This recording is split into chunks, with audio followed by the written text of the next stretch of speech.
Okay. Hello. Welcome back to another video. My name is Gemma and we are here again for another Women's Prize Plodalong. As you can see, our magnificent guest today is down there. His name is Bob. He is a Bookerer. And then we have, that side, Charlie and Alice, obviously the other co-hosts who you should all have met before, and we're just going to be chatting. We're going to be chatting Women's Prize. I would not be surprised if we veer a little bit into Booker Prize at some point in the conversation. And so, yes, let us know if you are here. I have forgotten to do my banners again. I am an awful person. So let's ask Bob what you thought of the Women's Prize long list when it was released, and what do you think of it now? It was quite an interesting one, I think, because I think with the long list, it's always quite exciting on a long list when you haven't heard of a lot of the books, and that was kind of the case, I think, with this one. And I think last year, I think, got a bit of a bad rep because I think it had a list that nobody was really expecting, and there were some big ones that seemed to be missing. But actually, this one seemed to have an interesting mix of sort of the Maggie O'Farrell, Barbara Kingsolver kind of expected ones and some sort of fresh newer ones that people were really not seeing coming. So yeah, it's good. I've read the shortlist now. I'm sort of slowly going to go back and venture through the bits of the long list. But yeah, it seems like a really interesting list. It's sort of it's interesting, kind of like with International Booker. Here's me bringing up Booker straight away. But like with that, like seem to have so many books around motherhood, and then so it's interesting with the Women's Prize, sort of seeing how lots of the books seem to be around sort of really big social issues, kind of condensed into sort of really personal narratives. So like in Demon or in pretty much any of them really. All Trespassers them, as well. Yeah. Wandering Souls. Wandering Souls, which was great. So yeah, really, I liked it. I'm intrigued to kind of go back and read a few more because I think there are. It seems like they're just sort of. It's weird. It's only 3 more books than like a Booker long list, but those extra 3 in my brain just feel like this is so many books. But yeah, I will eventually read them. It does honestly. I agree with you. 16 books compared to 13. It does. It just mentally it feels like it's I think like old. I will stop talking about the Booker soon. But old Booker long lists like used to be like 20 or something, and like that just feels like at that point, yeah. But I think it was something like 20. It was like in like early 2000s, I think, or it was long. It was definitely long when it felt it. But yeah, I don't know. How have you been finding the long list? How's that all been going for you so far? Mixed bag, I would say. I think there's been some in there that I'd never heard of before that I've been really delighted to have read. Wandering Souls being one of them. There's obviously some big hitters on there. Demon Copperhead, I was highly anticipating before it was longlisted. There've been some crap ones though. And we know, Bob, it's a running joke that you don't dislike books. There are some, but we don't talk about those. No.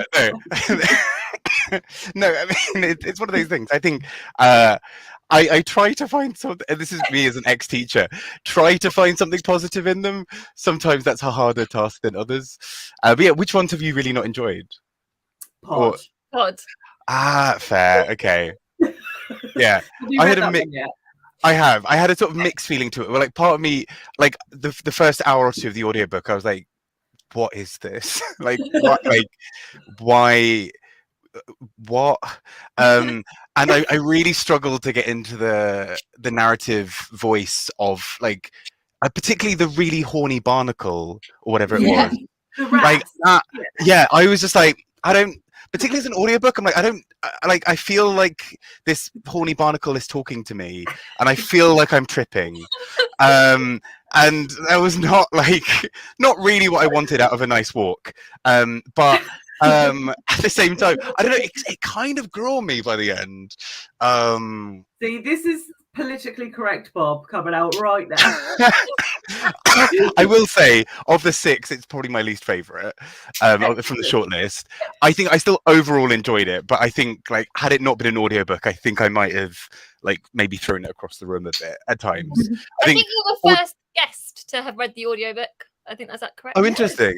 Well, I mean, let me. I mean, whoever is doing the audiobook is acting the hell out of it. They do a really good job of reading it, particularly the horny barnacle thing or whatever. Is it a barnacle? No, is it you know, like limpet. Wrasse. There we go. For some reason, I've just imagined it's a barnacle. But yeah, the thing that clings to the sorry, I've just seen Charles's comment there in the chat. The really horny barnacle, a lesser known sequel to the very hungry caterpillar. Which is but yeah, that was a low point for me. Overall, I think by the end I kind of did like it a bit, but I don't know. If it won, I'd feel a bit slighted by the fact that I don't know. I'd feel like, you know, a really gutsy book that dealt with social issues in a different way could have been a bit more interesting. But yes. Yeah, agree. Excellent. That's what we like. I'm just going to run through some comments quickly. We've got the lovely Jennifer and Charlie and Kit and Kate and Elizabeth and Glenda and Amelia. Lots of our regular plodders say welcome, hello, thanks for supporting. Oh, and Glenda is starting Charlie's book on the 1st of June. Good Which work. one are you starting? Are you doing Air to Mad or are you doing Our Doris? Yes, let us know.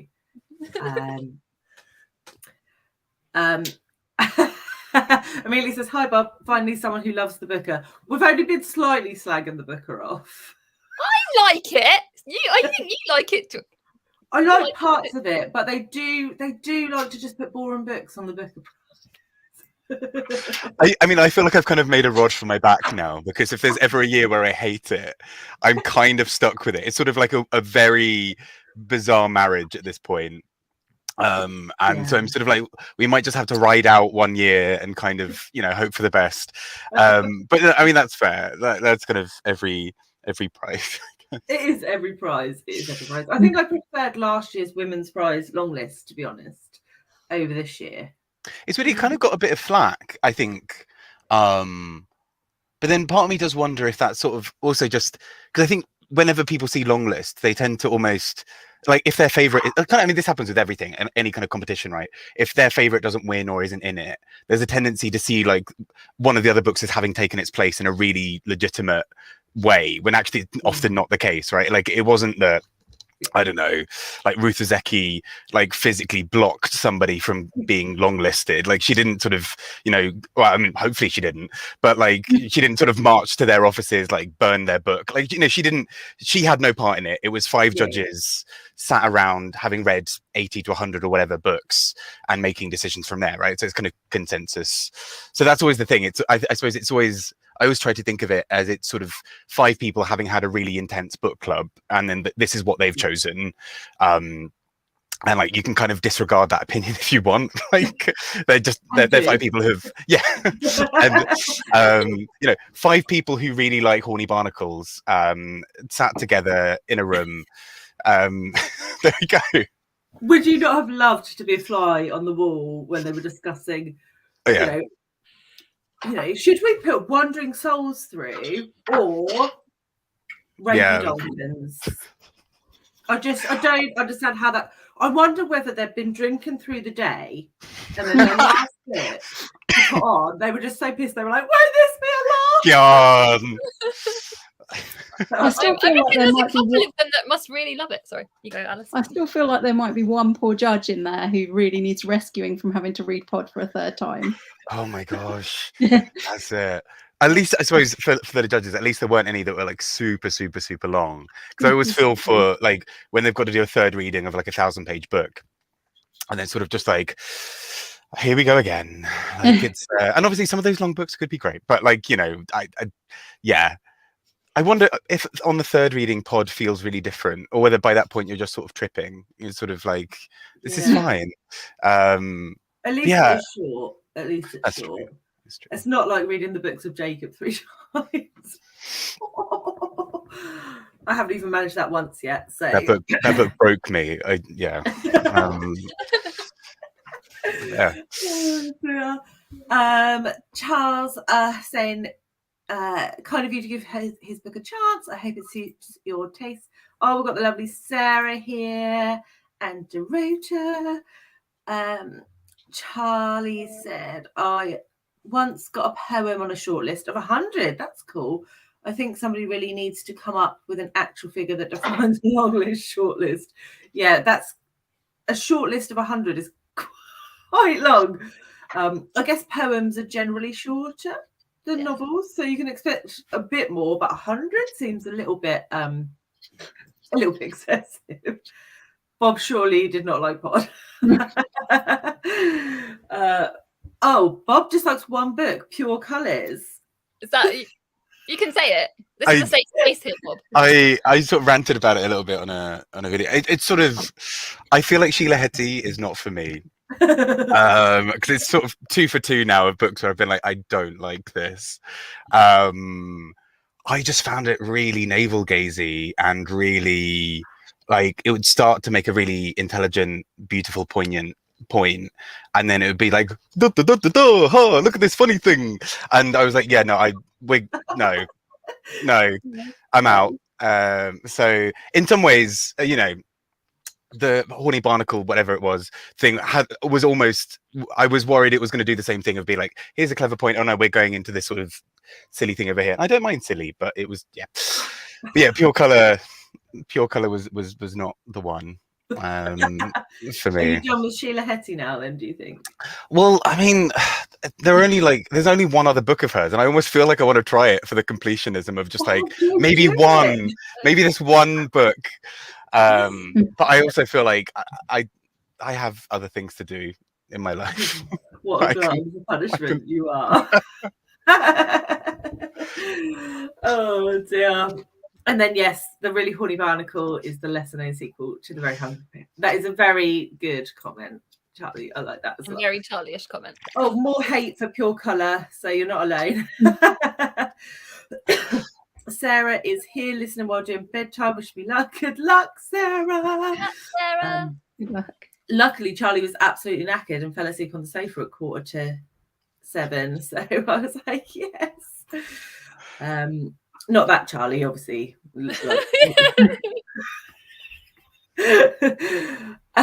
Supposedly, the narrator of Pod's audiobook is Finty Williams, daughter of Judy. Oh, interesting. Yeah, I mean, they did a very good job with it, but yeah. But if you roll a turd in glitter, it's still a turd.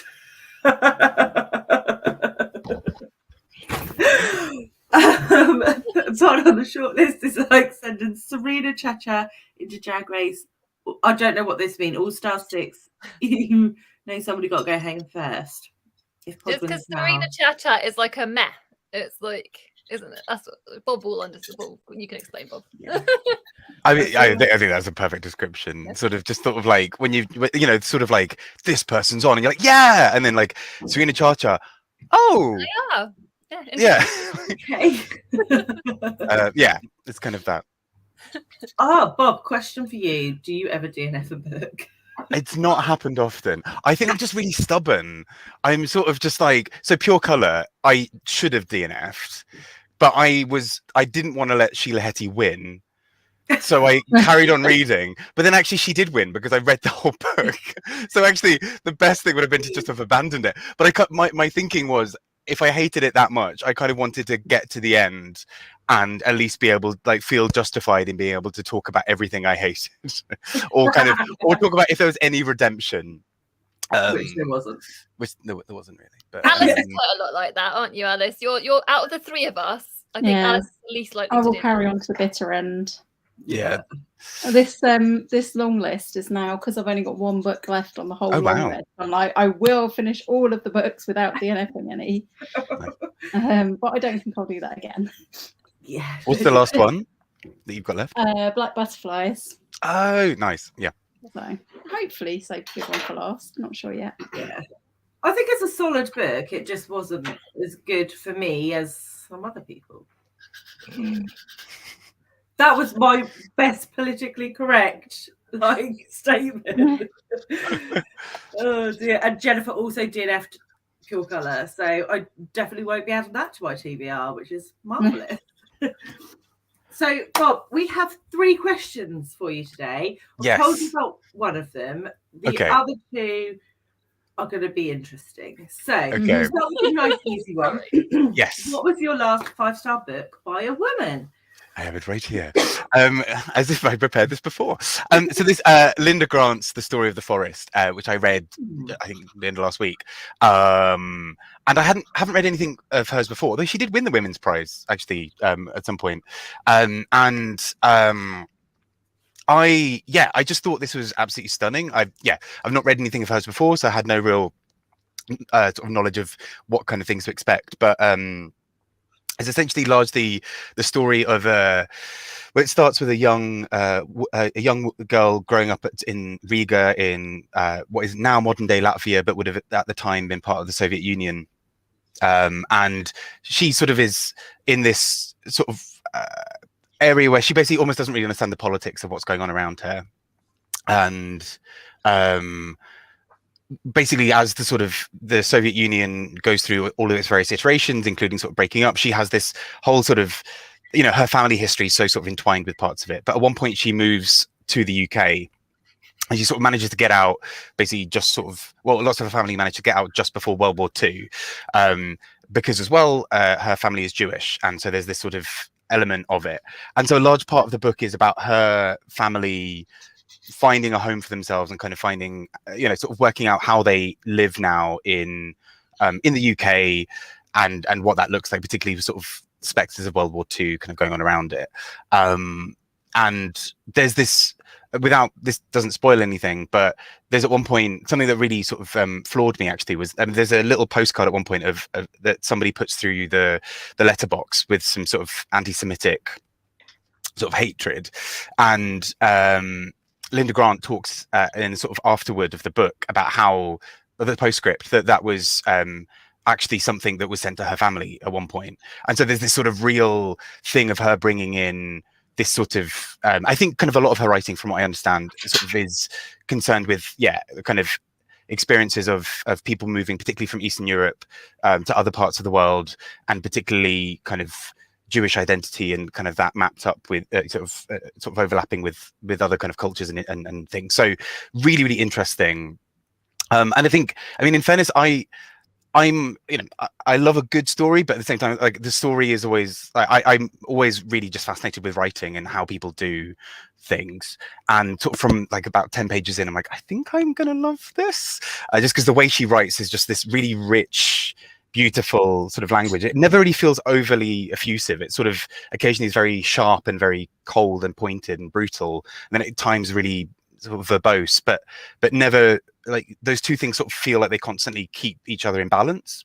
So yeah, I was just really in love with it the entire time. I think it sort of, I just thought it was so brilliantly observed. And sorry, I've just rambled on about this endlessly here, but I'm not even sure if you wanted a whole plot summary, but there you go. In case you did, it's wonderful. I just loved this. I just cover looks stunning. It's beautiful. This is the thing. I saw it in my bookshop, like my local bookshop, and I was like, yeah, like, this is a beautiful cover. I might just gonna get it. And then, surprise, surprise, it involved a prize. But the Orwell Prize shortlisted it. I was like, okay, you've twisted my arm. Like, I'll pick up the nice book with the pretty cover. Yeah, I mean, it's stunning. I just absolutely adored it. So yeah, that I'm really excited to read more of hers now, because I think she's been fairly prolific. So yeah, Amelia's saying that she's read The Dark Circle by Linda Grant and really enjoyed it. So yeah, she's not an author I've heard of, to be honest. Is that the one that was the winner of the Women's Prize, The Dark Circle? I can't remember. Oh, I don't know actually. Let's read the sleeves of this. It was shortlisted. Dark Circle was shortlisted. Yeah, shortlisted. Maybe I don't think it won, but yeah, Dark Circle. She won in 2000, so whatever the book was around then. Yeah, doesn't actually say. But there we go. I feel like I need to check the spreadsheet. Spreadsheet. Oh dear. So no, lovely, because I don't think any of us have even heard of that book. So. I think it's only just come out in like the last month or so, I think, as well. Okay. Yeah, really, just really beautiful. Oh, it's When I Lived in Modern Times. Oh, okay. One in 2000. So there you go. But, do you think it's a contender for the Booker? Probably. I mean, it feels like it has that kind of vibe, but also I think I suppose it's always interesting, right? How the things that judges are really interested in a certain time, and I do wonder also if just by pure coincidence this book also kind of dovetails quite nicely with a lot of what's happening politically, in the sense of sort of we're talking migration from Eastern Europe to the UK at a time of sort of political turmoil involving Russia. Like it's sort of there's a really like unintentional parallel that's kind of there. So I think it was also interesting reading it in that context of kind of, I mean, it's such an important story, but one that and is unfortunately perennial, but like is so I feel like it also has a kind of zeitgeisty, probably not the right word, but a kind of a currentness to it as well. A history repeating itself. Yeah. Angle. I see. Well, in that case, we need to ask you the controversial question. Now, you should be scared, because there's been a lot of drama. There's been a lot of drama around this question throughout the season, and people keep giving unacceptable answers to the question. One of which was your best pal, Eric. Oh, okay. Yeah, he gave a disgusting answer to this question. I liked it. Gemma has had to boot nearly everybody from the conversation. Doesn't even know there's just no normal people on BookTube. Okay. Right.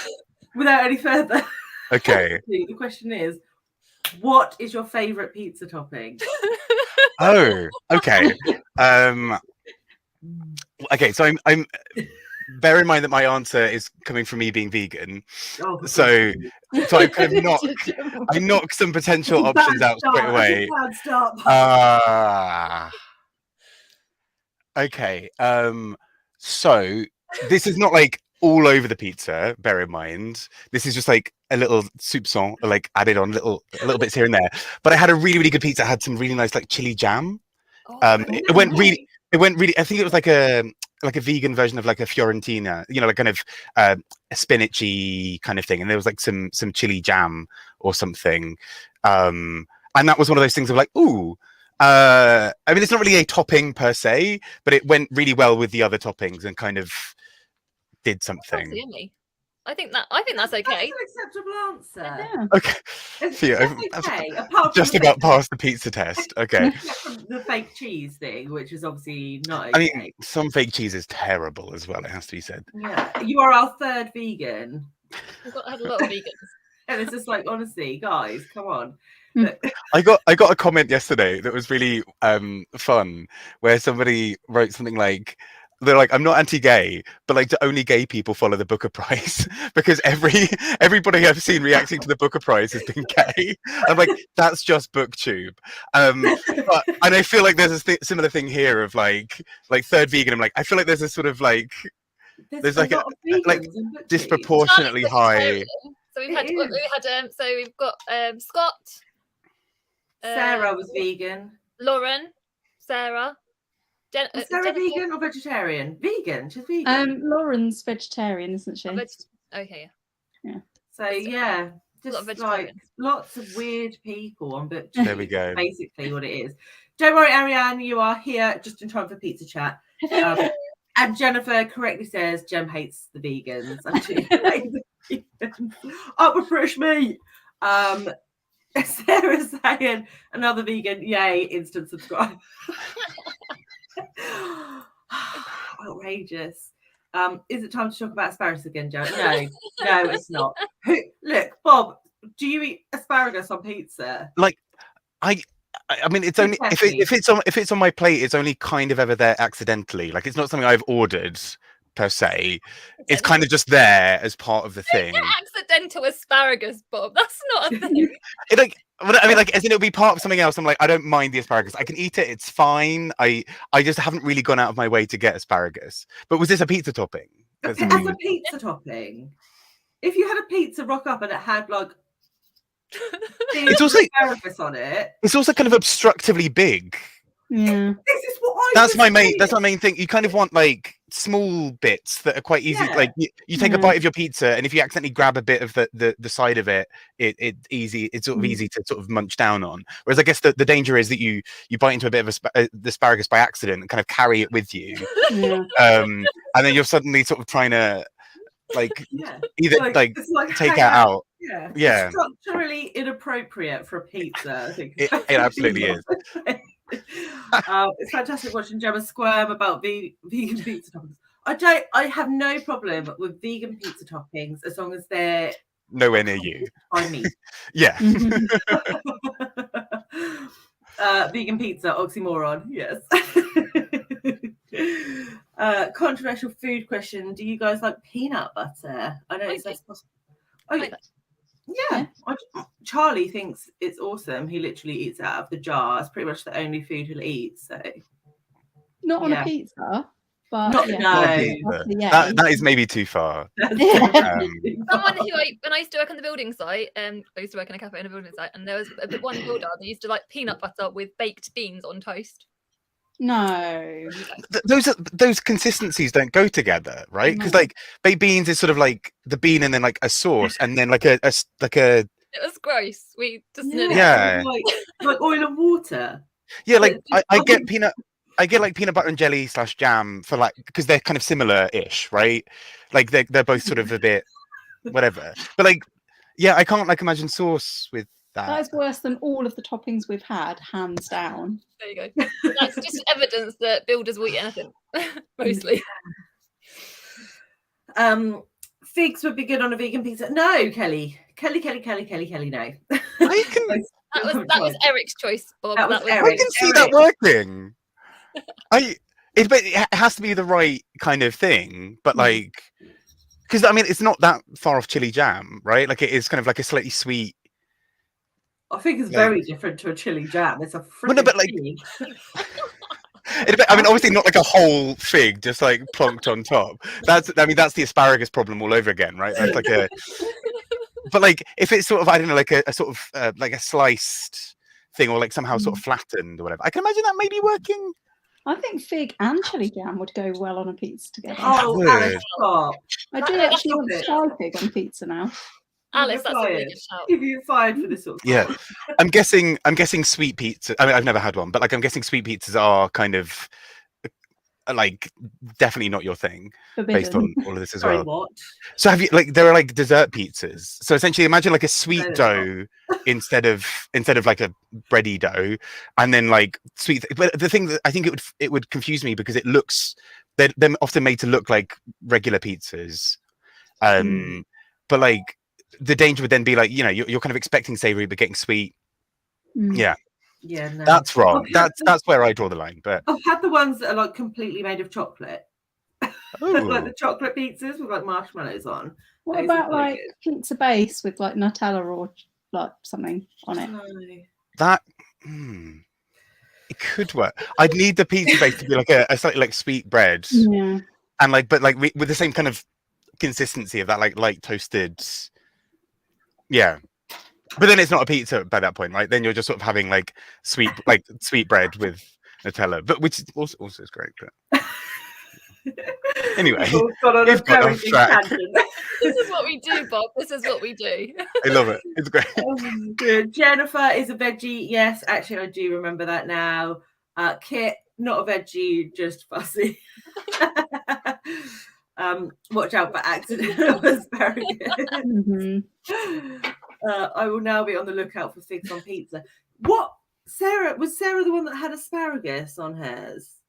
Sarah, I think she might have mentioned the asparagus. Yeah, I remember she had something. Or if Sarah didn't, it was in Sarah's show. I think that this controversy arose. It's definitely a Sarah show.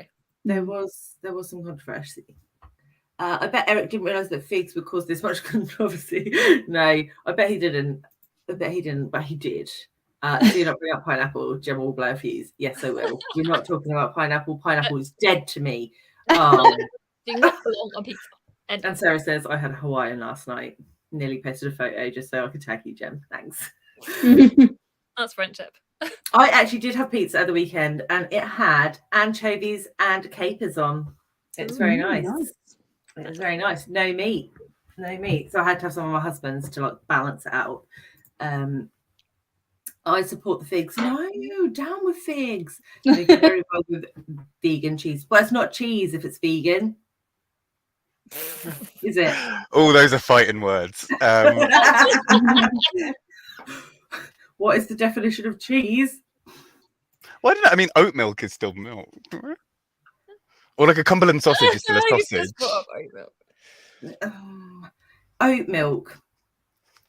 What did someone milk an oat to get that? How I don't. Oats don't have udders, do they? No, but I mean like. But no. I don't know. I mean, it's some like obviously not the exact same process, but it's still like a milk-like consistency and what have you. I don't know.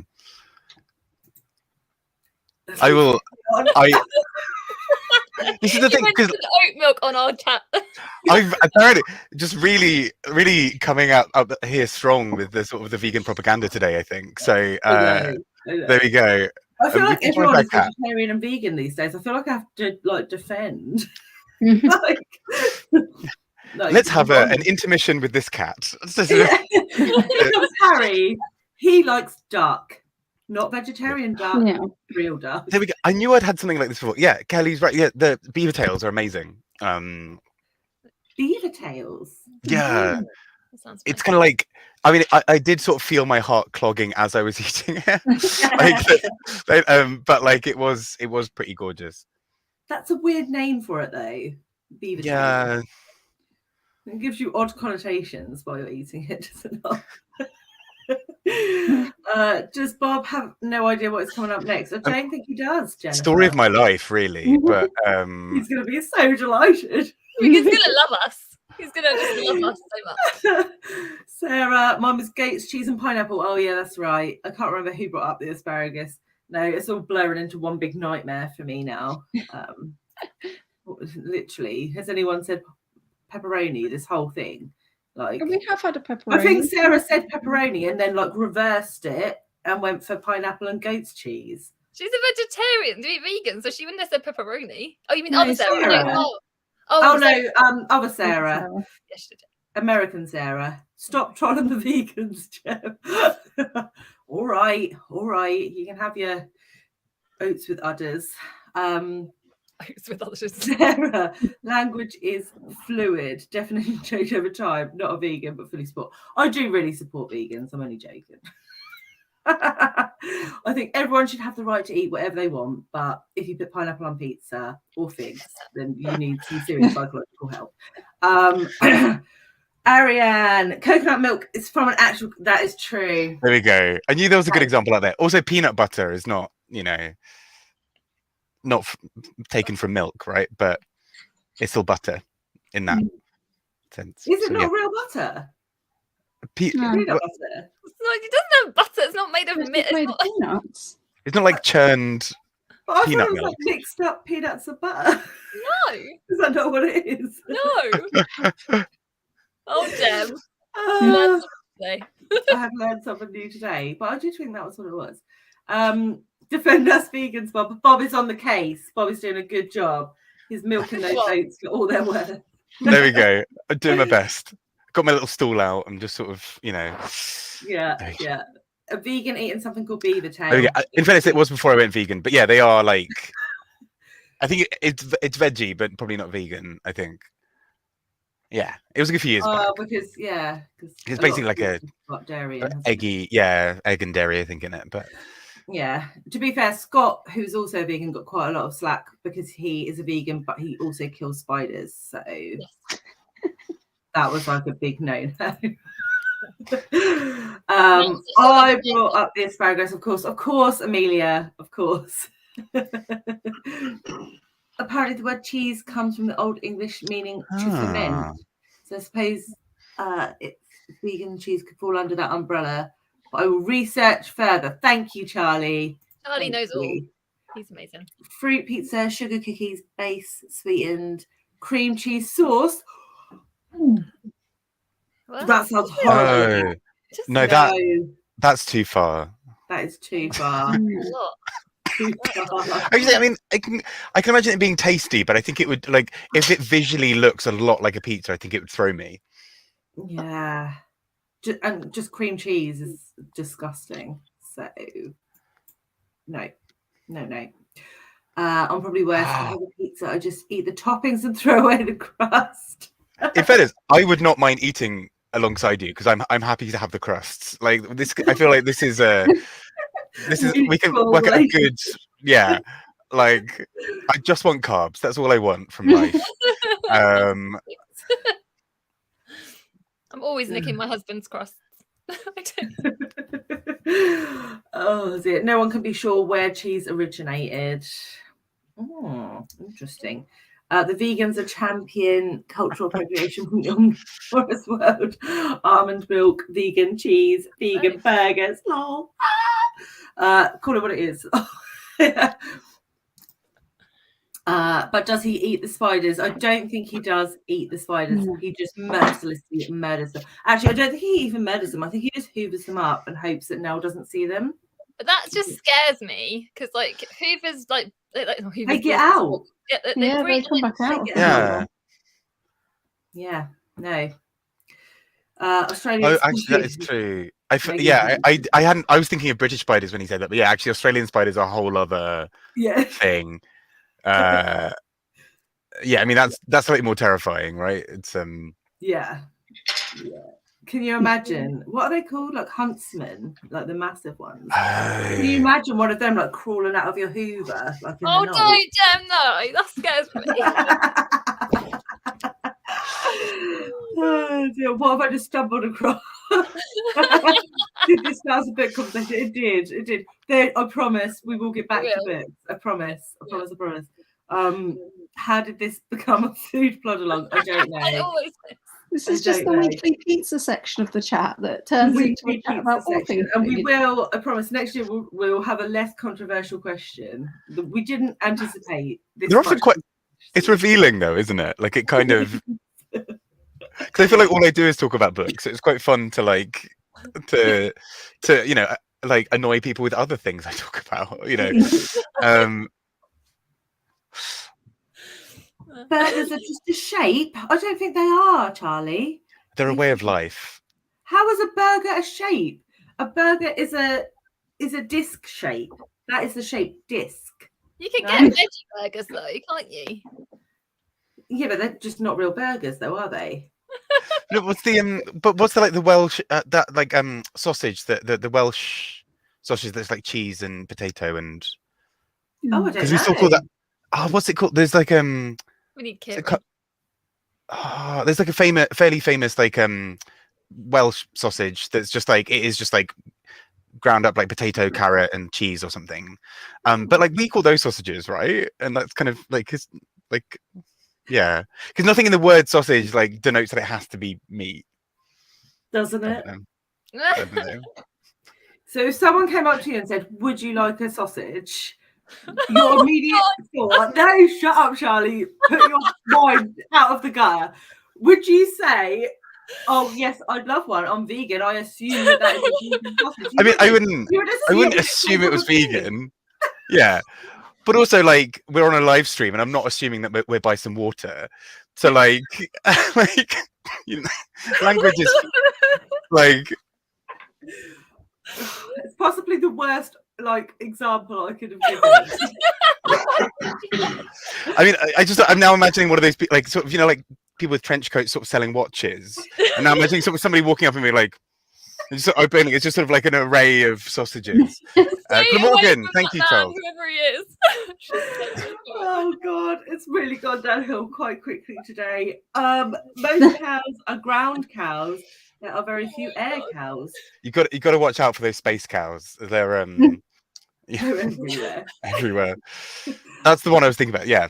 Thank you. Glamorgan sausage, Glamorgan. I've never even heard of it. Never heard of it. I enjoyed a mushroom barbecue on a bun. Barbecued on a bun. Presented to me by my vegan daughter as a vegetarian burger.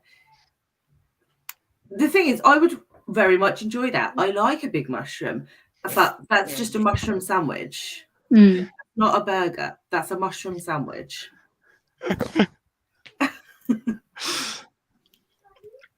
Oh yeah.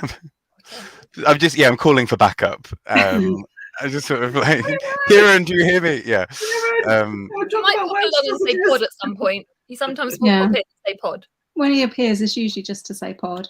Yeah, he comes It in. is. Yeah. I had the same reaction as Charlie to that sausage question. All sausages. Yeah. Oh dear.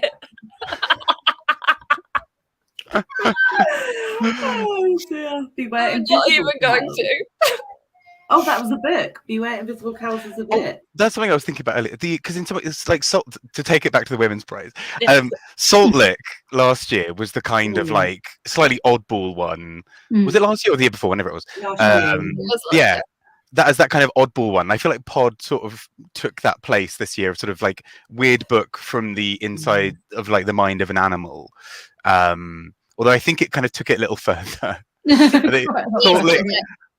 Lick was, yeah, I loved it. I thought it was just really like unnerving. Did it not annoy you a little bit? Because like sometimes I liked it at the beginning, the chorus of cows at the beginning, but by the end I was like, oh, for goodness sake, just shut up. Do you know what I mean? Sorry. But I mean, I wonder if it's also like, you know, I grew up and live in South London, and so I'm like, wild creature. Like this is an exciting thing for me. Whereas I guess if you spend like, I don't know, if I wasn't living in a concrete jungle, I think I probably would. Maybe the Salt Lake book would have hit differently. But yeah, there we go. But no, I mean, yeah. I like the chorus of cows better than I like the rest of the plot. If that makes sense. Yeah. I didn't think it was dystopian and post-apocalyptic enough for me. Yeah, I never actually made it to that one, but I didn't see many good reviews on it, so I've never gone back. You missed out. I don't think you missed out, really. Yeah. Sorry. So your final task, Bob, God. before we do some reading, is we have something called the Plodalong Challenge. Okay. And this is the leaderboard. Oh, geez. Okay, right, cool. Some audience participation. So what you have to do is you have to name as many books that have been nominated for the Women's Prize ever. Okay. Shortlisted, ever, in 30 seconds. As many as you can. Okay. You only need to say the book title, not the author. Oh, thank goodness. Okay. And at the top is our Welsh friend. Oh, God, 30. No, you can't. Did he just say pod 30 times? He studied. He got all of the one-word titles and then I'm not beating that. So at the bottom, though, we have who do we have? We have Fraser and Jen the librarian with 5. Okay, cool. So let's aim for more than 5. 30, and you'll be safe. So I think Charlie is going to time. You're that way, Charlie, and Alice is going to adjudicate. How do you feel inside right now? Slightly terrified, but at least at least it's not about veganism, so I feel okay. You're going to be fine. You're going to be fine. You got Okay. this. Everybody cheer Bob along in the comments. Yes. Everyone give Bob some love. Right. We're going to start, Bob, in 3 seconds. Are you ready? Yeah. 3, 2, 1, go. Pod, The Bees, Salt Lick, Piranesi, Hamnet, Demon Copperhead. Oh gosh, how am I? Half of the Yellow Sun. The Lacuna. Freshwater, I think was. I read Unsettled Ground. What was last year? What was even this year? Trespasses, Marriage Portrait. How was that 30 seconds? You did really well. You did really well. I suddenly I read last year's shortlist and I couldn't think of You've even talked about books today that you then didn't mention. So the book of four negatives. What? Yeah, my brain just went entirely blank. I was just sort of like, they're all coming to me now. They're all like hitting me. I'm now sort of, what did it get? So I made that 12. I'll take that. I'll take that. That actually puts you even with Charles Heathcote and Scott. Phew. Okay. So I think that's a fairly good effort. Okay. I'm going to add you on. You're like smack bang in the middle of the leaderboard. Okay, I'll take that. I'll aim for average. Well, obviously, if it was the Booker, you'd have got like. No, I probably would have had like brain freeze. That's the thing. I like the Booker. I would have suddenly been like, I've never read that in my life. I don't know what you're talking about. I don't know what that is. Or like, yeah. So there we go. I mean, I'm now kicking myself because I can hear, like, various ones from other authors who are also on the list, right? Like I didn't mention Ali Smith or Zadie Smith or anyone else really. There we go. Fun time. Oh dear. Oh, Ariane was impressed with your transition back into books with the cows and the. There we go. It was pretty slick. Will Bob beat Kieran? No. The answer is no. We should have given him a special edition with just the book of books. We should have. Oh dear. Good luck, Bob. I feel you can do better than I did. You did do better than Sarah. She got 9. Okay, which is still a very respectable score. It's like 30 seconds is really fast. I was convinced that I still had a good 10 seconds to sort of dredge some up from my memory, but no. It's gone. Yeah, the time flies when you're having fun.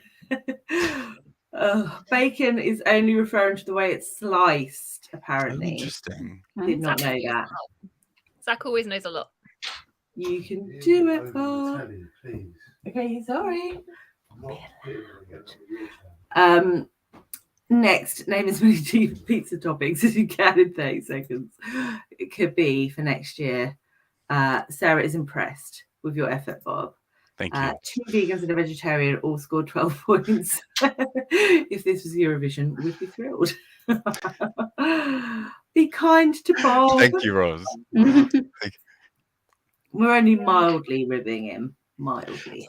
I was sort of like I couldn't even think of like one. I was sort of just out of like line of sight of any women's prize books too. But it's weird because like the other day a friend of mine was sort of, because we were talking about Demon Copperhead, and she was like, oh yeah, like, you know, with like my book club, we're like slowly going through and reading all the winners. And I was like, oh yeah, cool. I think I've read like 4 or 5. And I went through the list and it was like 12. And I'm like, I just have clearly forgotten that so many of these, like Emma McBride's The Girl is a Half-Formed Thing. Yes. I completely like it. I always forget that actually won the women's prize. And so that's sort of one of those ones as well. But yeah, some really great winners over the years. There have been, and I think as well there's quite a lot of, well, not a lot, but there's always some overlap between the Booker and the women's prize, and sometimes I'm like, was that Booker or was that women's prize? And then this year Demon Copperhead's going to basically be overlap with everything. I think, right? Like Pulitzer, women's, probably the Booker, like just like the James Tate Prize was announced today, like probably some others as the year goes on. The Orwell Prize. Like it's you know, it was a very efficient bit of reading for me. I think it saved me a lot of time. Did you like it though? I really like Demon Copperhead. Yeah, I think I listened to it as an audio as well. And it kept on throwing me because I was convinced. I don't know why. I kept on being convinced that it was set in the 60s, and then he'd reference the Spice Girls or Tamagotchis, and it threw me every single time. And I'm like, right, okay, remember, Bob, we're in the 90s now. In the 90s, we've got this, and then I just forget again by the next sort of 90s reference. But yeah. Sarah's saying I bought a book to read last time from the long list and didn't name it when it was right in front of me. Yeah, This is true. What is your favorite women's prize winning book? I think that's a question for you, Bob. That is a very good question. I think this is now where I have to remember what actually won. Yeah. But I think A Girl is a Half-Formed Thing would probably be up there. Mhm. I think that's astounding. Maybe Half of the Yellow Sun. It's been a long time since I read it, but I remember loving it. And On Beauty was gorgeous as well, I thought. And Hamnet, probably. Piranesi or Hamnet. Basically, most of them, apparently, it seems to be the Yeah. answer. But yeah, I think probably A Girl is a Half-Formed Thing. Yeah. Guilty Feet is saying Glorious Heresies I've not read by that yet. Lisa McInerney. I do own it, but I haven't read it yet. But I've heard good things. And Roz saying, yeah, that was a good one. But yeah, there've been lots of good books. There've also been lots of not so good books, as with any prize. But shall we do a spot of reading? What are you reading today, Bob?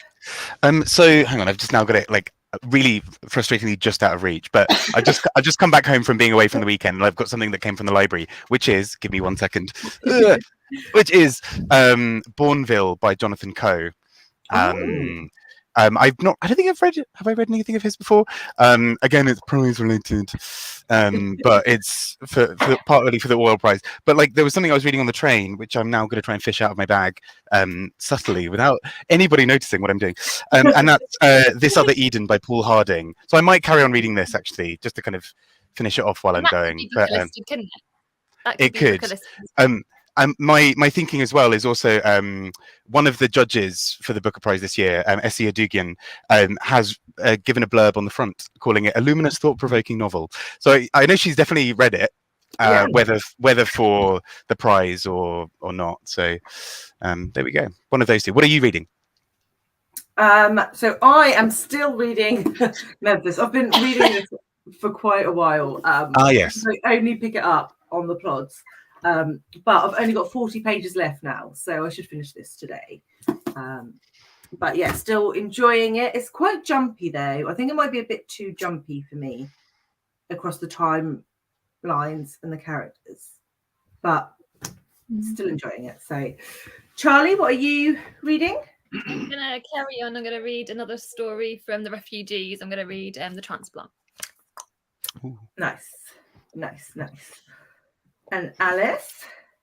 So I'm supposed to be reading Black Butterflies. Yes. With I'm actually buddy reading this with my mum, but she's read like 30 pages and I've read 2 pages, so I should catch up with that. What I probably want to read is my book subscription book I got this month, which is Everyone in My Family Has Killed Someone, which I started yesterday. That sounds so good. Really interesting. Yeah. Is that the title or just a confession? Who can say? That was one of the ones when you open the box, your box, because Alice did an unboxing for it, and I was like, oh my god, it just sounds so good. Yeah, and it's so orange. I love orange. I do love the very good orange. Yeah, I do love the orange. Very, very cool. But yeah, I mean, so far I wouldn't say it was the style of a thriller that I normally like, because it's definitely like a humorous sort of thriller. I'm not sure if it's actually my sense of humour. Jury's out a bit on that so far, but I do like I really, really like the concept, because the guy is like basically talking about, at the beginning he talks about like the rules of crime fiction, which is something I've read about before, and like all the golden age of crime, which is obviously stuff that I love. So he's talking about he's going to abide by those rules and tell the truth, and that everyone in his family, including him, have killed people, but they're already gone away somewhere and someone's shown up dead, so who knows what's going to happen. I like a thriller with the humour, because that's why I like when I do, but then I think sometimes they can be a little bit hit and miss depending on what your sense of humour is, can't they? Because if you really gel with the humour side of it, then you might end up loving it. But if you, I'm just not quite sure yet. It is amusing, but it hasn't made me laugh out loud or anything. Yeah. Jury's still out then. Mm. So one of those two. I will read one of those two. Okay, so we'll do 20 minutes. If everyone in the comments wants to let us know what they're reading, and we will discuss in a bit. I need to just share this, I think. Ta-da! So yes, happy reading everyone, and yeah, we'll catch up in 20. Happy reading.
Hello, everyone. Hello. Hello. Oh, that's such a calming voice. It's because the reading has sort of brought me back to my phone voice apparently. It But there sounds you like go. a Radio 2 voice. Do you know what I mean? When I was at uni, I once got interviewed by the student radio station, and I had like a really sore throat. And so and obviously the radio kind of picks up any crackles in your voice. Well, like microphones pick up a little bit more crackling in your voice. And so the first word I said in the interview was absolutely, and it kind of came out as absolutely. And I was sort of like, am I Joanna Lumley? Like, what's going on? That's when I played it back. Anyway, sorry. Complete tangent now. I love it. Oh dear. Edward's saying that Red Curse bread since the last stream, and it was a mess for me. We're doing Beyond Black by Hilary Mantel now. Love how Alice's cat is listening to everyone.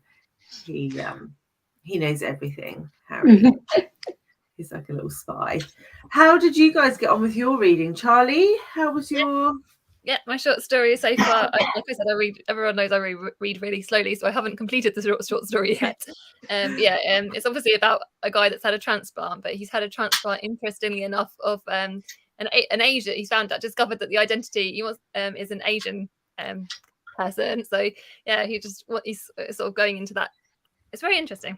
It's interesting. I like it. I see. Alice, which book did you pick? I picked the murder one. Of course. I read a couple of chapters, but mainly because one of the chapters was literally one sentence.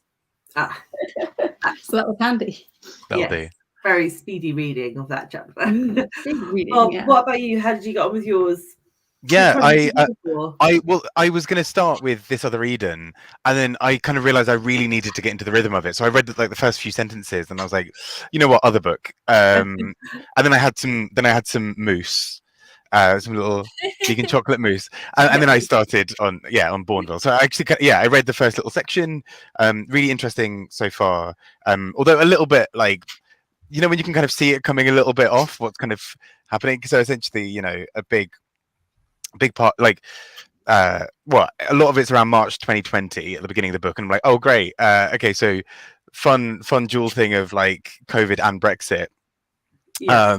And particularly there's sort of a bit of a discussion about like the world shutting down, and then it's sort of drawing a bit of a parallel now between things shutting down and characters are in Germany, which I'm realizing is an important plot point, because we then go to the next part being the end of World War II. And so there's I think a bit of a thing being drawn between Brexit happening and the end of World War II, when the sort of Europe was sort of talking about it sort of recovering and bringing itself back together. So yeah, interesting. Interesting. Yeah, that does sound interesting. So I haven't had anyone else review that one. So yeah, again, I have no idea when it came out. I think it might be really recent, but I've definitely seen the cover about, but I haven't really talk about it. How did you get on with your book, Jem? Yeah, good. I am enjoying it. I'm just not getting to it. So, but I will finish it today. Glenda's reading The Secrets of Hartwood Hall. Exciting. Kit is going to start The Memory of Animals by Claire Fuller. Can't wait to see what everyone thinks of that. I'm looking forward to that. Yeah, I'm a bit nervous because I did really like Unsettled Ground. I haven't read any of her others yet, so. Have you got to Memory of Animals yet, Bob? No, I feel quite guilty because I've had an advanced copy of it, I think, since January, and I was like, no, just read the other things first. And now I'm like, it's actually out in the world. Like, catch up, Bob. So I will eventually. But yeah, no, I mean, I loved Unsettled Ground too. I've not read any of her other ones. The one that has something about oranges in the title is meant to be really good. It's an orange. Yeah, I think that's the one. That's right. Yeah, I've not read any of her others either, but got high hopes. Glenda thinks that book looks good. Zach, reading Pod. Wait, I'm reading Pod by Stephen Wallenfels, that took me a while. War of the Worlds crossed with Under the Dome. No dolphins. Okay. You always get the ones, the pronunciation things, don't you? The long words with the hard pronunciation on your plods, Gem. Yeah, I don't. That's not even that difficult a word. I feel like, you know, at the end of the day, when your brain's just not functioning, and it just like it's like, wait, what is that word? But good that there's no dolphins, Zach. Oh my good God. Amelia's reading Mr. Loverman. I haven't read that one yet, but I do have it on my shelf. I've heard nothing but good things. Alice, it gets darker. Oh, good to know. Good to know. Charlie is reading Yellowface. Really intrigued by that one. Really intrigued. It's getting a lot of love at the moment. Yeah, I do want to get to it.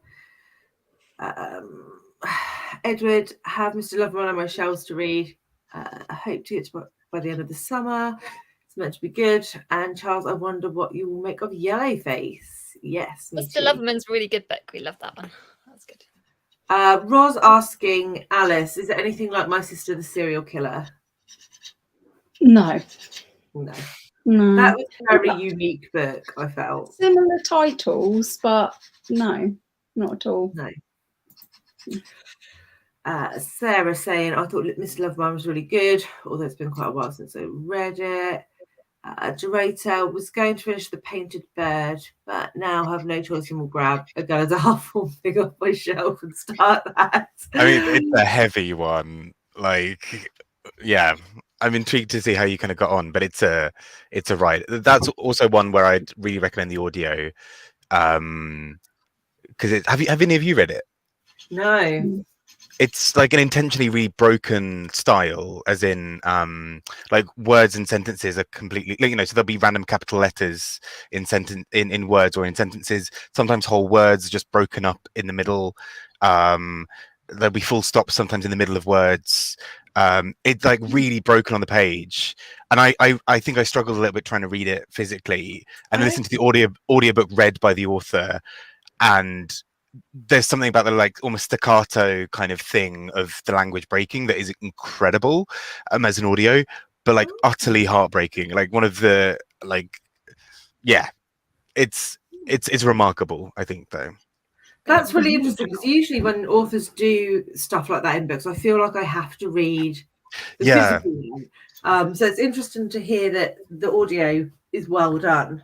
Yeah, I want to go back and probably try and read the physical one. I think it just was like I was super tired when I was trying to read it on like a coach or something, and I had the audio with me. I'm like, you know what, I'm going to try and read like the first 10-20 pages physically, and then switch to the audio and see how that works for me. But yeah, it's it's incredible. Interesting. Top tip from Bob. Top tip. Sarah, no book this time. Trying to finish editing a video. Oh mate, I'm halfway through editing one as well. It's just never ending, isn't it? Charles, what do you think of Yellowface? Yeah, what do you think of it so far? I absolutely loved this other Eden. Oh, that's good. The bit I read earlier today, I really enjoyed. It was like there's such a kind of rhythm to it that I was like, I think I need to really like dedicate, you know, a long train journey to it, sort of thing. But yeah, it seems really good so far. Just about to start reading Yellowface. Love the spread pages. Oh, the sprayed edge on the Waterstones edition is like typewriter keys. Is so cool. That is cool. Kate's reading Trespassers, which I'm really loving. I like a character-driven book more than I once thought I did. It seems to be quite splitting people, I think, Trespassers. You either love it or you hate it.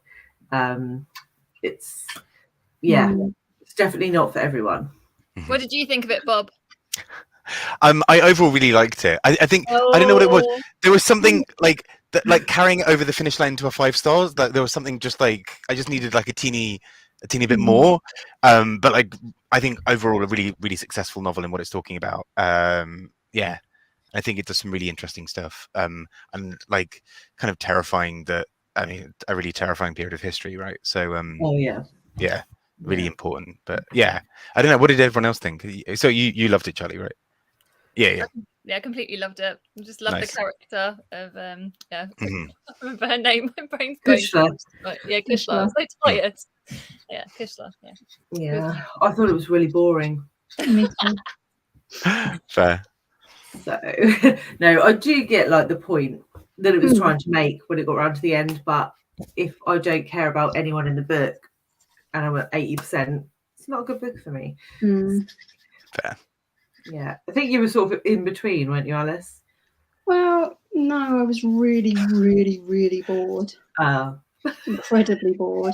And also, like, it was one of these books where I carried on reading it the way I do, but I carried on reading it because I was convinced that like there would be some sort of payoff, and I didn't feel like there even was a payoff in the end. Like, I thought the reveal was just not even interesting either. I thought it took a really interesting topic that I was really, really interested in, like a really interesting setting, and made it boring. Really, really boring. It is a skill. It was amazing. I loved it so much. It's probably going to be on my favourites of the year, just so you know. I loved it that much. We don't usually disagree that hard, Charlie. So it's, Sometimes. yeah. Is it eligible for the Booker? I think it was last year. Yeah, love. Okay. Yeah. Because it feels like Bookerish. Yeah. Yeah. That is salt. That is like salty tea. I don't know what you mean. I don't know what you mean. Like, I guess they had the colony last year, didn't they? So they couldn't have two. The colony was pretty boring too, to be fair. You take those words back. We buddy with that, didn't we? And Gemma was actually really, really bored. I liked that a lot more than you did. A bloke goes to an island, he does nothing while he's there. In the end. You're really going to hurt Bob's feelings now. I loved it so genuinely my favourite books of the year. But like yeah, I think we're gonna have to agree to disagree. If you end up loving Pure Colour, I like actually I think I should try it based on that. I mean, do you like people turning into leaves? Because if so, I've got just the book for you.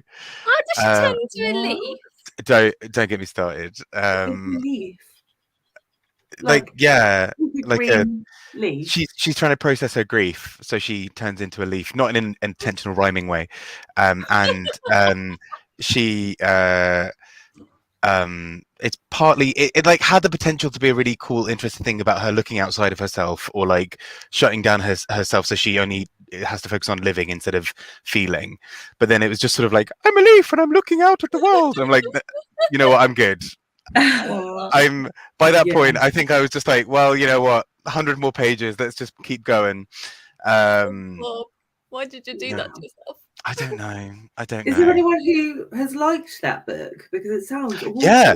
So Jalen over at oh yeah, I've forgotten his, he like adored it. Yeah. And like it's interesting because I'm really happy that he enjoyed it. It's really great seeing his enthusiasm for it. I just can't get there. I can see how people can get there, but yeah, when it was all happening, I'm like, oh my god, just like yeah, just have you considered, instead of writing this book, just like talking about your feelings elsewhere? Yeah. Like yeah, anyway. I'll stop.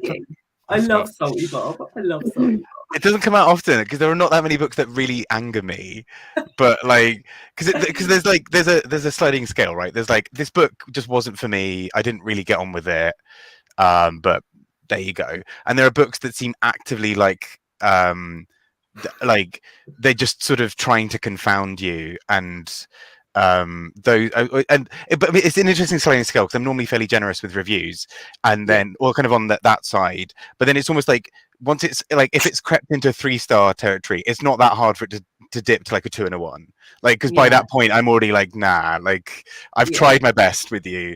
But yeah, it doesn't happen often, but we'll see. There's always Booker this year, so Yeah. So there's didn't quite gel with it, and then there's turning into a leaf. Yeah, and there's some other stuff that I won't spoil your lovely live stream with, but yeah, they just did not work for me as a concept or a thing. Yeah. Anyway, sorry, we were talking about other things. No, it's fine. Apparently, I need to like see someone about my issues about pure color.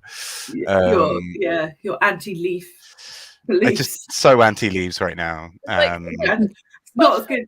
Everyone else is like, Bob's the nicest. Bob never says anything bad. Bob and enter Bob coming along to the Plodalong. Suddenly, Bob starts saying stuff. I know. I feel like we're bad influences. You're going to get kicked off BookTube for polluting Bob's mind. It's one book of luckily it's the other one. Yeah. The lovely Lauren has popped in. Hi, Lauren. Reading Mame. You will all be thrilled today. I still have not read my last book on the Women's Prize list, Black Butterflies, but hope to before the winner is announced. Yeah, well, I've still got. I don't even know. I've got The Marriage Portrait still to read, and Homesick. I did start I'm a Fan today. What do you think? Too early to tell. I've read like 4 of they're tiny little like vignette chapters, aren't they? So too early to tell. I wouldn't say at this point it's going to be a 5-star read. No. Let's just put that right out there. So we'll see. Sarah nearly finished The Mercies. Oh, I really need to get to that book. So gripping. I'm really enjoying it. Although I'm dreading what's coming. Was it ever listed for the Women's Prize? I don't know if it was. I don't think it was. The Mercies wasn't, I don't think. Well, goodness, I'm wrong. I'm probably wrong. I'm tired. I'm probably wrong. Bob, do you know? I have no idea, actually. I don't think it was. I could be wrong. No. Lauren saying The Mercies wasn't long listed. Oh, here we go. Which was a complete shocker as it bangs. Sexiest flatbread baking scene ever. I've not read it, but now I am sold on this book now. That is. Yeah. If there's sexy flatbread, then I'm in.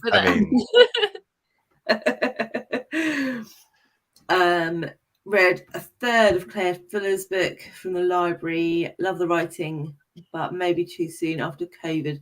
Oh, is it a COVID-y one? Is it?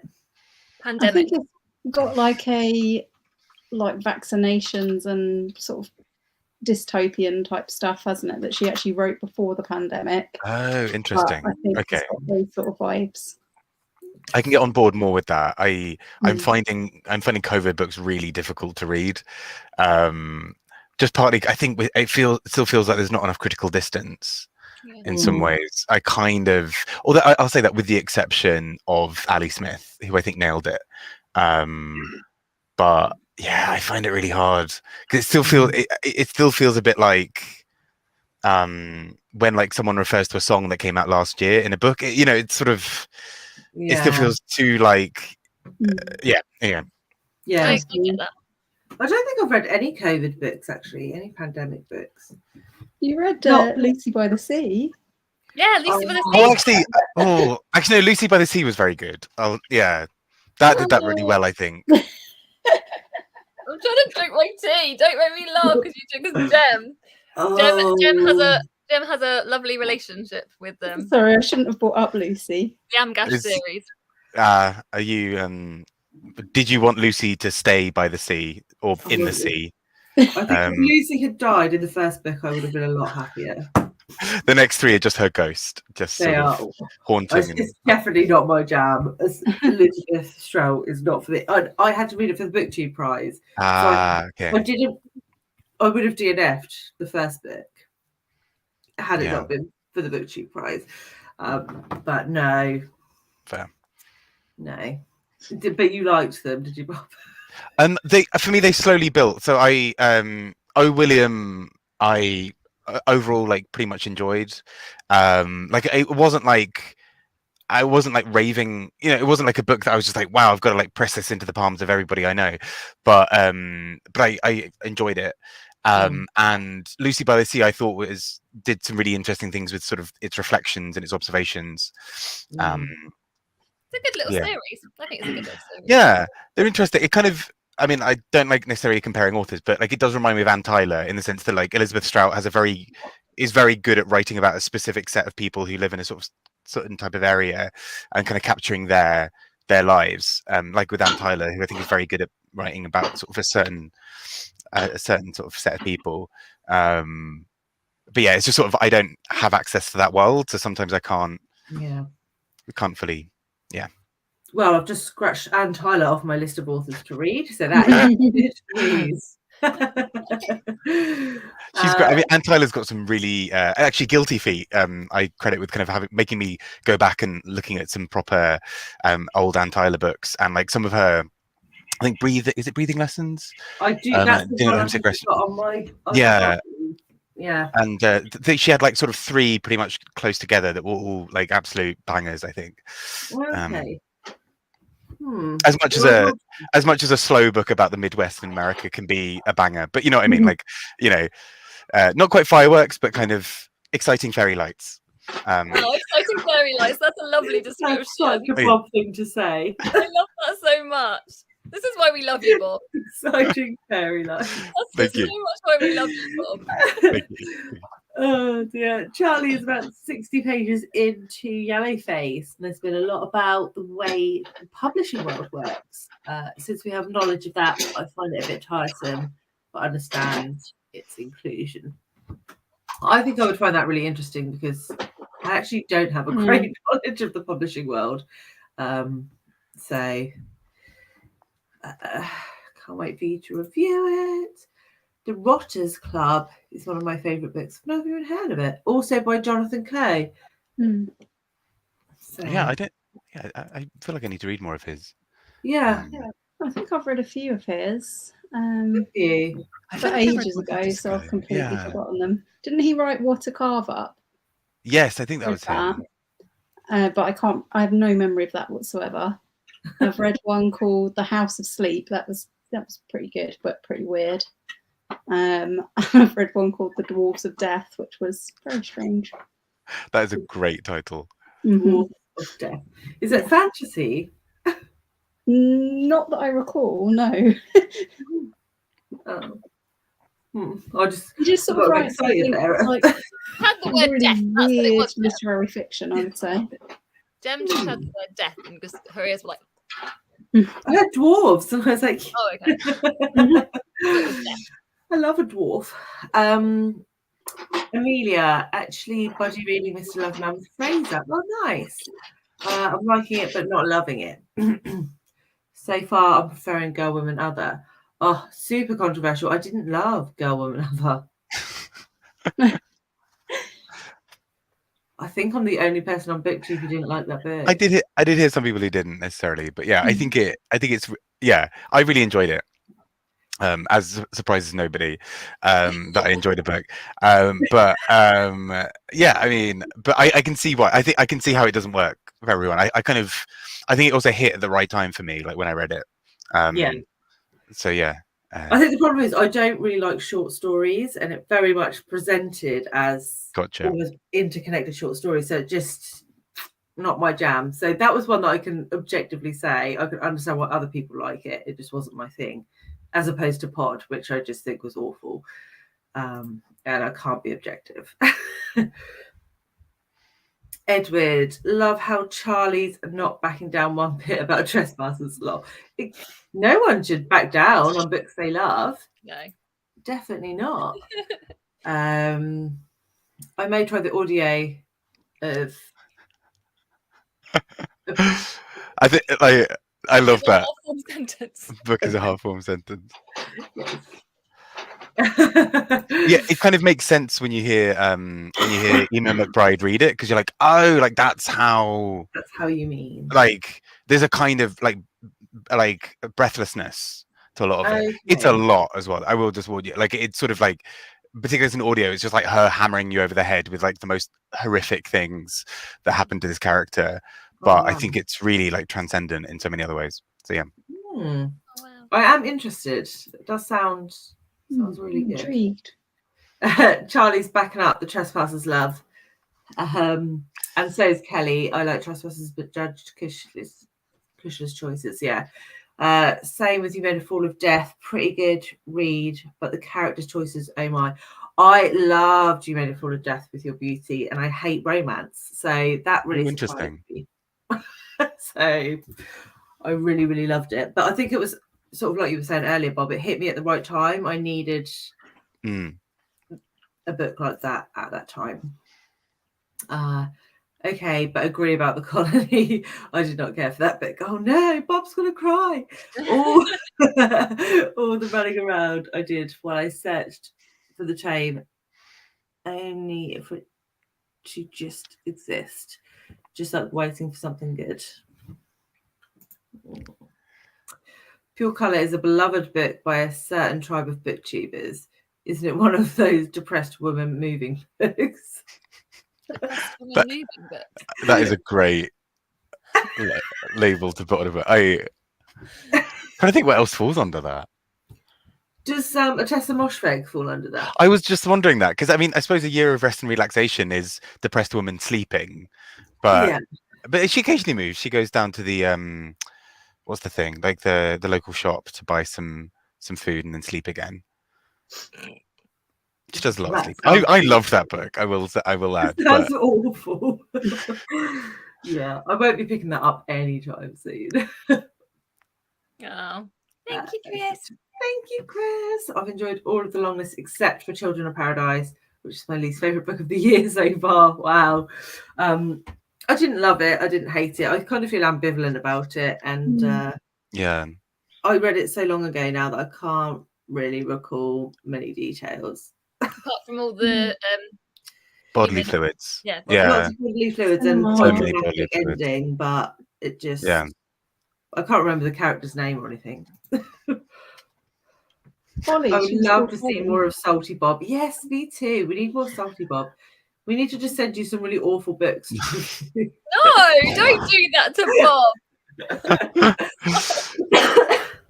I don't know. I mean, I feel like, you know, what if I end up liking them? I mean, also, I suppose sort of Sheila Hetty's already taken that crown for this year, so I suppose we can. Yeah. Was it last year? I can't even remember now. No, have you read Children in the Attic? No. By Virginia Andrews. I don't think I know it. Flowers in the Attic. Don't know it. I think you should read it and review it. Oh gosh. Don't read it, Bob. Do not read it. Alice is trying to save you from this. It's not. Yeah, but how funny would Bob's review be? Your life you will devote to it. It's not worth it for Bob, but it's good entertainment for the rest. Yeah. Yeah, but well, I mean, you've got to have a healthy diet of at least one a year that you just don't want. Like the last 3 years have given me like roughly a book a year each, where I'm just like, this has actively annoyed me. But yeah, there we go. Flowers in the Attic, Bob. There we go. Children of Paradise will be at the bottom of the year for Anne as well. What is a depressed woman moving book? Maybe that's my go-to genre. Yeah. I'm a fan. I do love. I loved I'm a Fan as well, I have to admit.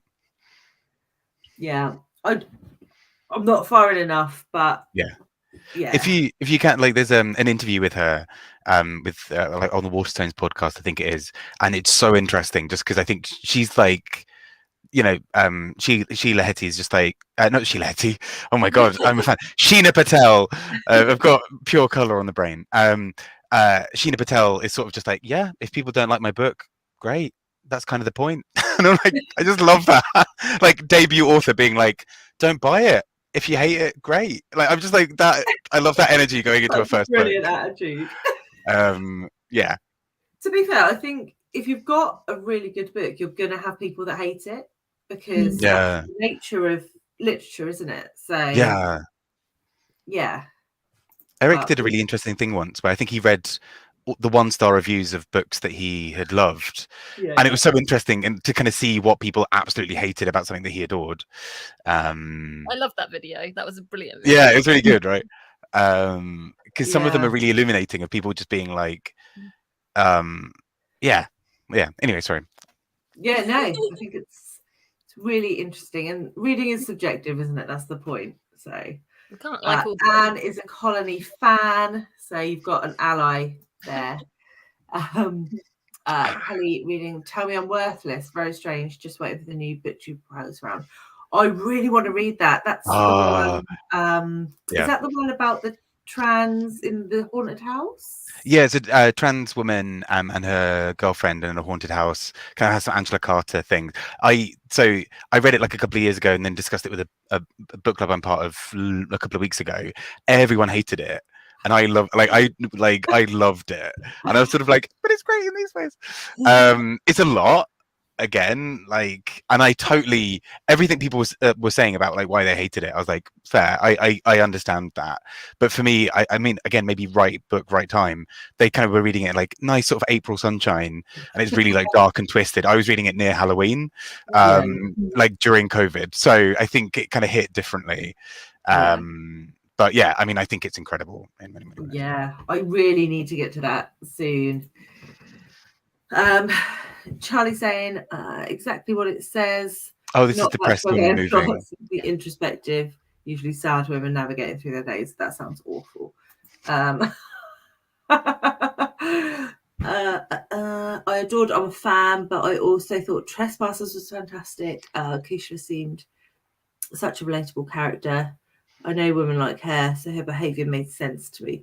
Yeah, I didn't really see an issue so much with her behaviour. I just didn't care. Charlie's like, no, Gem, no. Oh dear. Oh, and we've got an I'm a fanner. That thing. I liked it and disliked it in the same breath, but I feel like I always felt like she knew exactly what she was doing. The author knew exactly what she was doing. Yeah. Like, it did, like the characters annoyed me. The writing didn't really annoy me. Do you know what I mean? Like, it's a really clever book. Yeah. Sounds like every Gwendolyn Riley novel. I don't know who Gwendolyn Riley is. Yeah. She was people thought she was going to be longlisted for Women's Prize. She was a lot. She came up in a lot of people's predictions. I think last year. Yeah. Do you know what I'm sure there was a book that was loads of people predicted on the Women's Prize. I can't remember. I read it and really enjoyed it, but what was it called? I'm fairly certain Lauren read it if she's still here. Sarah's saying, haha, Lauren, sexiest flatbread baking scene. I really need to read that book now just to know about the sexy flatbread scene. I'm kind of imagining it as like the scene in Ghost. Do you know, like the like pottery, like the like spit. Yeah, I'm imagining that, but with flatbread. Yeah. I'm guessing it's not that, but like that's all I can I'm imagine. going to be disappointed now when I get to that book if that's not what it is. It'd be hilarious if it was that. Oh dear. Zach saying The Mercies was his favourite book of 2020. I think it's perfect for Gem. Oh, thanks. I think it's going to be good for me too. I do own it. In terms of CJ from CJ Reads, created. Oh, Depressed Woman Moving. Depressed Woman Moving. Okay. I understand that. Books yet. Yeah, that's fair. Jem simply hates all the books I adore, and it's brilliant. I do, and I have a similar relationship with Jennifer Love's books, and it's delightful because I just wait for all of her 1-star reviews, and then I read them and think they have a high chance of being 5-star books. This is normally me and Kieran. And then when we both love something, it's very weird. But then often we love it for really different reasons, and so I'm just sort of like, anyway. It's weird, isn't it? It's definitely writes those people. Honestly, all the hot steamy flatbread talk is making me so hungry now. I just want some flatbread and hummus. That's all I want. Somehow we always end up with food. We do. Well, it's honestly better than some of the other things which we won't talk about. So. Isn't it interesting that a lot of what's in pod has come true? Recently, whales attacking boats because these boats injured parts of their whale family. I didn't know that. There's a really cool story. I mean, I say cool, really interesting story. Where basically, like, there was a whale that was attacked by humans or injured by humans in some way, and she and like kind of associated it with the boat, and she taught other whales to start attacking boats. That's really so clever. cool. So like there's just this whale just on a rampage, just like getting revenge, and to now like target like to like little baby whales like calves will attack small boats as like training, and like the bigger whales will kind of go for big yachts and like other ships and just go That's for it. It's like a really weird bit of like nature fighting back. I love that. What kind of whales? Like, I've no idea actually. I have to Google. Yeah. they are clever animals, though, aren't they? So it was only a matter Mm. of time. I'm sure sailors don't think it's quite as cool as we do. Yeah, people on those boats less enthusiastic. Less They're going whale watching and then just think, Kate, I love the colony. It was beautiful. Bob agrees. Edward adored breathing lessons and a small patchwork planet, I think it was. Have Vinegar Girl next. Nice. I only read DNF 1 and Tyler book, and the dialogues were just awful. Okay, opposite opinion. In fairness, sometimes her dialogues do drive me up the wall because lots of characters being like. Long story short, I think she writes a lot of aloof men who just don't get it, like lots of really oblivious men, and women who are just like, for God's sake, just get with the program. And like sometimes those conversations are great, and sometimes you're like, I can't read another word of this man being like, but what is this? You know, like I get enough of that in my day-to-day life. I don't feel like I need that in books as well. But I think that's fair. That's fair. I heard that French braid is dire. Yeah, I haven't seen many positive things about it. It's kind of just gone under the radar, hasn't it? Whale Revolution. Yay! We love the whales. I'm actually offended you didn't like Girl, Woman, Alligator. it is putting them in England. Oh dear. But I do have Mr. Loveman on my shelf, and I hope that's going to be the one. That's different. That's very different. Yeah. Which is good because I didn't like Girl, Woman, Alligator, so it needs to be different. I didn't hate it. I gave it 3 stars. It was fine. That is tragic. It was a brilliant book. I thought Girl, Woman, I was good, but it didn't blow me away. Yes. I think the trouble is I read it like after all the hype as well. So you go into it with such high expectations, and then it didn't meet them. Children of Paradise was also my least liked of the Women's Prize. And Tyler is too twee. Justice for Pod. We do have a few pod lovers. So we like to just rile them up in the comments. Pod lovers. We have Team Pod and Team Not Pod. Like we have Team Pineapple and Team Not Pineapple. Picked up Burnhamwood and Cuddy, both signed and spread edges from our local book cycle this weekend. Nice. I think both have a chance to be on the Booker. Yeah, I'd be really surprised if Cuddy's not there. I think Burnhamwood could be. I DNF'd that this weekend though because I just couldn't get into it. I'm really sorry. No, fair. I mean, again, I think I had that as an audio, which again I think helped. But I should have tried. I realize it sounds like I do everything by audio, judging by this conversation. Because I also read a lot of The Colony by audio. But like, yeah. I think I needed that. Maybe I should do that. I should try it and see if I can get it on audio. That's probably where I've gone wrong. But still, I mean, fair if you don't. But yeah. Yeah. I want to love it. I really wanted to. Amelia's asking for any other recommendations by Jonathan Coe. Alice, of the ones you've read, which one would you recommend? I can't actually remember any of them apart from the Sleep one I read most recently. I've read that since I've been on BookTube. It was good, but I think it had like slightly like elements that some people might think are a bit problematic. I felt a bit uneasy in some bits. I just think he's like a bit of a. I think it is literary fiction, but like sometimes with a bit of a weird element to it. Interesting. Chris finally finished Demon Copperhead. It was good but not great.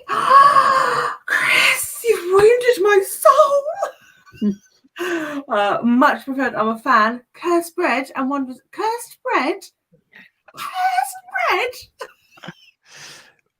I mean, maybe if it was sexy flatbread, maybe you'd have really enjoyed it a bit more. That's what was missing from Cursed That was Bread. what was holding it back. Yeah, I was sort of like not enough sexy bread, too much cursed bread. Yeah. The sequel coming up is as predicted by Bob the Bookerer. There you go. Oh dear. Wandering Souls was second for me after Demon, so I can get on board a little bit with that. But Cursed Bread, I think I made it 30 pages in before that went in the bin. Alice's mum. I've been waiting for my mum to say this for quite some time, ever since we mentioned Anne Tyler. I was going to say my mum loves Anne Tyler. Anne Tyler fan. She We like love Alice's mum. she does do some really gorgeous character observations, I think, Anne Tyler. Like she's really good at getting inside the heads of people, I think. Yeah. Jane, where should someone start with Anne Tyler? That's what I would like to know. Yeah, exactly, Dorota. Cursed Bread and Copperhead.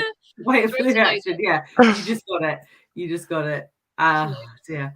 Hi all, probably missed the pizza. You did. Probably didn't do too bad. Chili jam. Thank you. That was acceptable. We did then go on a bit of a vegan rant after that, though, which we won't revisit. It was messy. It was very messy. Amelia, what do you mean? DWM.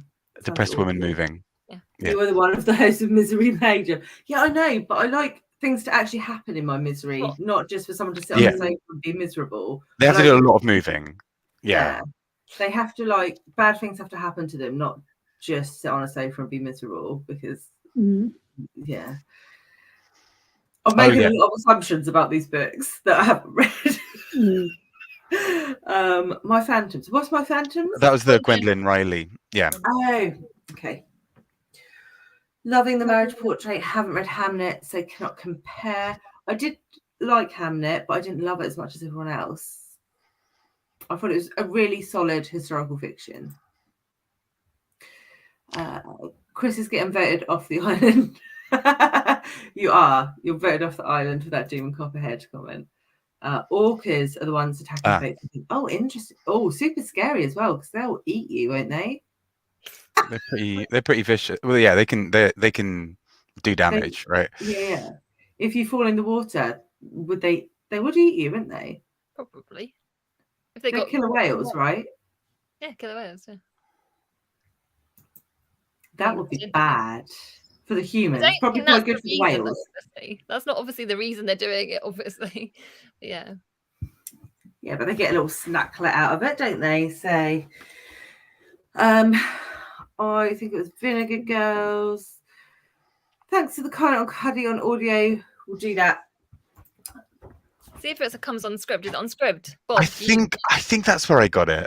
It might have been Libby. But also, I mean, because it's a book as well that's so much about local dialect, and so it's kind of cool to have it as like, especially because like it feels weird almost calling it Cuddy now with my accent, because it's like in the book it's like Cuddy, you know, and I can't do. Yeah, so it's sort of because it's like Durham kind of area, like around sort of Durham.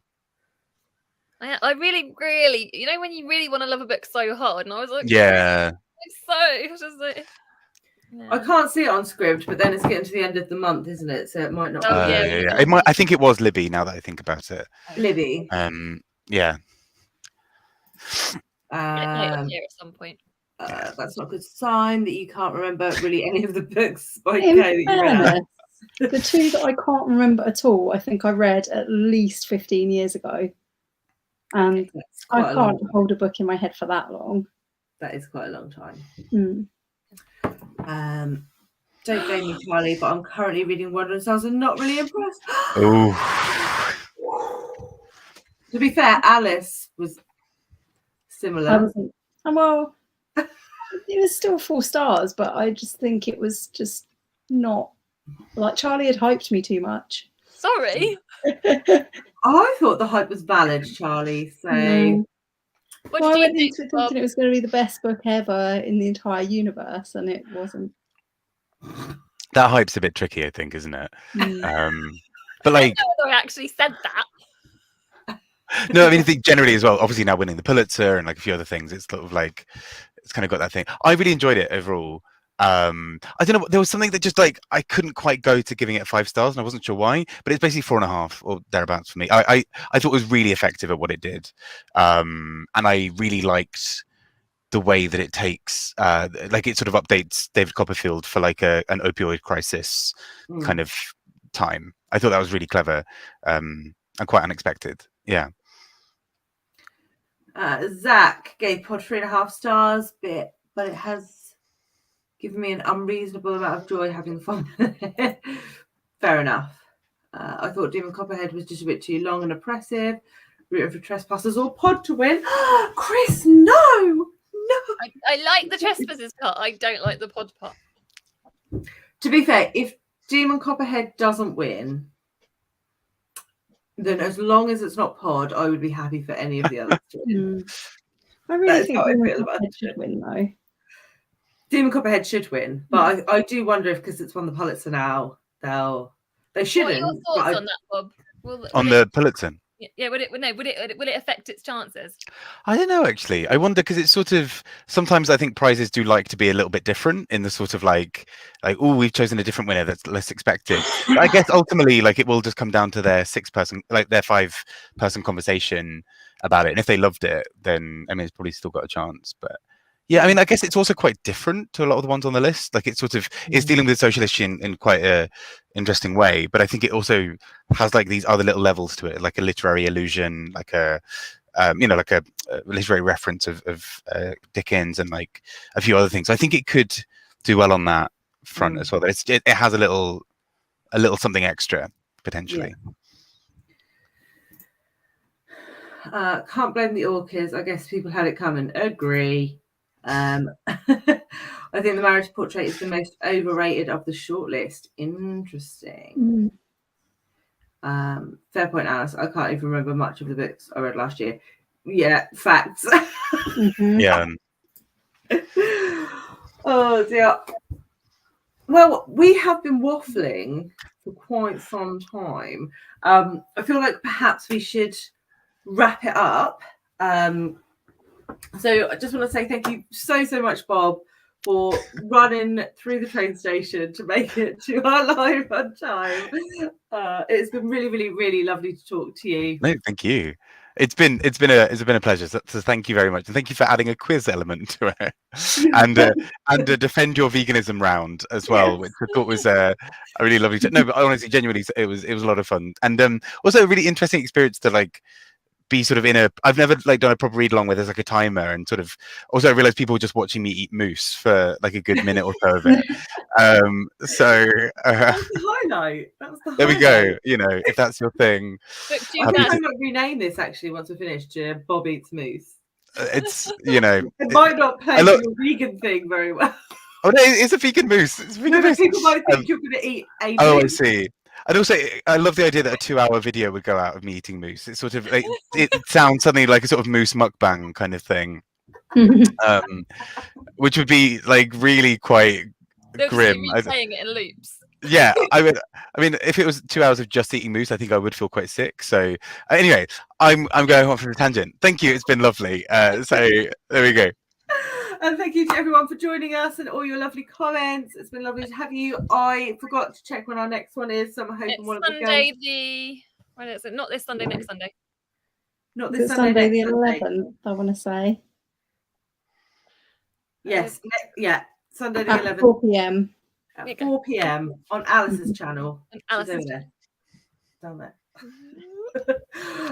So we will post it all. It'll be in all the usual places. And yeah, happy Monday evening, everyone. Bye, everyone. Take care.